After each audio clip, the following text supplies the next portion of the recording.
We're here because free speech is under attack. We're here because people are being convinced that socialism works. We're here because people are being judged guilty until proven innocent. We are fighting back with facts. This is not a safe zone, so buckle up, Buttercup. This is the raw, naked truth.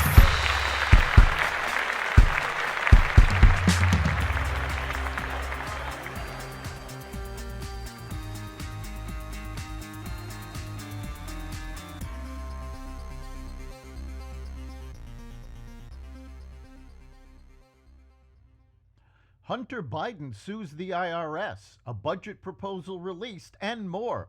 Welcome to the Raw Naked Truth. I'm your host, Eric Lopkin, and here's the news you need to know. Hunter Biden, President Biden's son, sued the Internal Revenue Service on Monday, accusing its agents of illegally releasing his tax records and violating his privacy rights in testimony to Congress. Two IRS agents, Gary Shapley and Joseph Ziegler, told lawmakers they believed the Justice Department slow-walked an investigation into Hunter Biden's finances. Without naming the two agents as defendants, the lawsuit says they publicly revealed information that federal law says should be kept secret. Mr. Biden has no fewer or lesser rights than any other American citizen, his lawyers wrote in the lawsuit. Shapley's lawyers called the complaint just another frivolous smear intended to shift attention from Hunter Biden to the whistleblowers.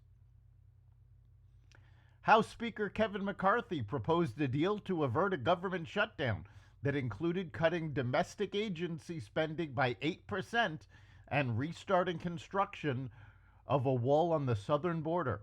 McCarthy described the demands in a conference call with fellow Republican lawmakers after House GOP negotiations had agreed on the terms. The proposal would keep the federal government funded for 31 days after current funding runs out at the end of the month.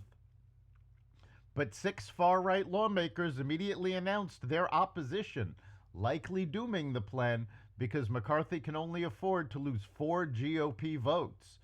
The Senate, which is controlled by Democrats, is also expected to reject the House GOP proposal.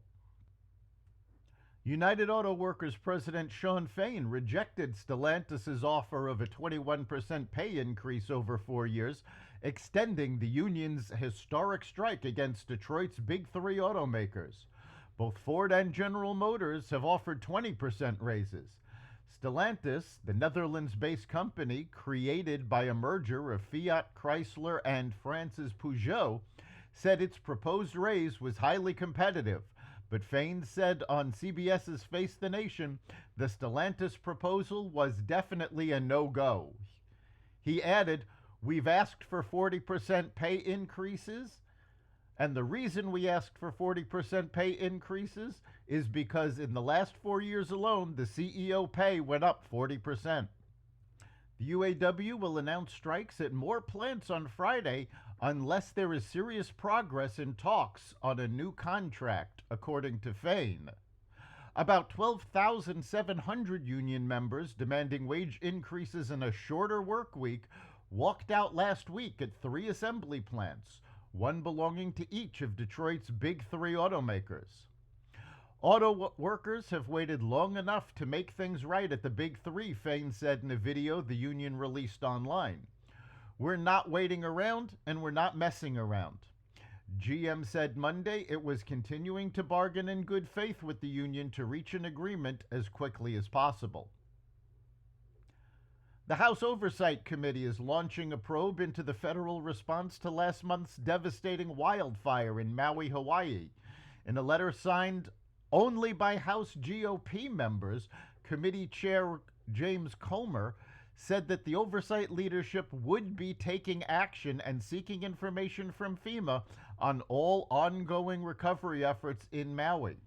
Republicans have continually criticized the Biden administration's response to the wildfire, which destroyed the town of Lahaina and killed nearly 100 people. The White House has stood by the federal aid given to Hawaii, saying that resources were doled out quickly and effectively. Hawaii Governor Josh Green has also praised the federal response to the disaster. The U.S. military on Monday found the wreckage of a missing Marine Corps fighter jet after a massive search effort across South Carolina. The $90 million F-35B Lightning II jet crashed in a remote swampy area more than 63 miles from the North Charleston neighborhood where the pilot landed Sunday after ejecting from the cockpit and parachuting to the ground. A search team that included military, law enforcement, and civilian personnel discovered a debris field in a farming area in South Carolina's Low County. It will take days to get this thing dug up, said Air Force Chief Master Sergeant Walter Shuttler. The F-35 has a troubled history. The crash was the Marines' third aviation mishap in less than 2 months. That's the Raw Naked Truth. You can catch every episode of The Raw Naked Truth at xvadio.com/podcasts, the Apple Podcasts app, Google Podcasts, Spotify, iHeartRadio, Audible, Amazon Music, and other platforms that respect freedom of speech. We'll see you next time.